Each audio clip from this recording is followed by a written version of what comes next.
이복현 금융감독원장이 주택담보대출 등 은행권에 잇따른 금리 인상과 관련해 강하게 제동을 걸고 나섰습니다. 이자 장사라는 비판이 거세진 영향인데 정작 이런 상황을 자초한 것은 정부가 아니냐는 지적이 나옵니다. 정동욱 기자가 보도합니다. 은행권의 이른바 이자 장사 논란에 대해 이복현 금융감독원장은 이례적으로 강한 개입 의사를 밝혔습니다.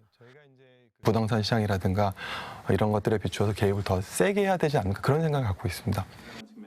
대출 관리가 아닌 금리 인상은 가장 쉬운 방법이라며 은행권을 비판했습니다.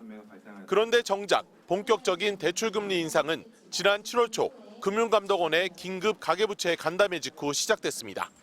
이복현 금감원장이 임원 회의에서 성급한 금리 인하 기대로 가계부채가 확대될 우려가 있다고 하자 바로 다음 날 은행들을 소집한 겁니다.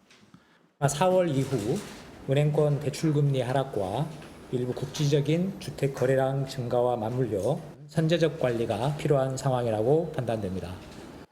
이전까지 금리 인하 경쟁을 펼쳐온 5대 시중은행은 간담회 직후 약 2개월 동안 모두 22차례 주택담보대출 금리를 올렸습니다.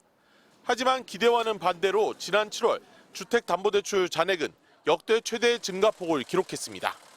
대출 한도 축소 조치, 스트레스 DSR 2단계 시행의 갑작스런 9월 연기 등 정책 엇박자에 부동산 가격 급등이 합쳐진 결과입니다. 신혼부부 특례대출, 세금 감면 확대 등 저출생 대책도 대출 확대를 부추겼습니다. 은행만 이자 장사의 덕을 본 셈입니다.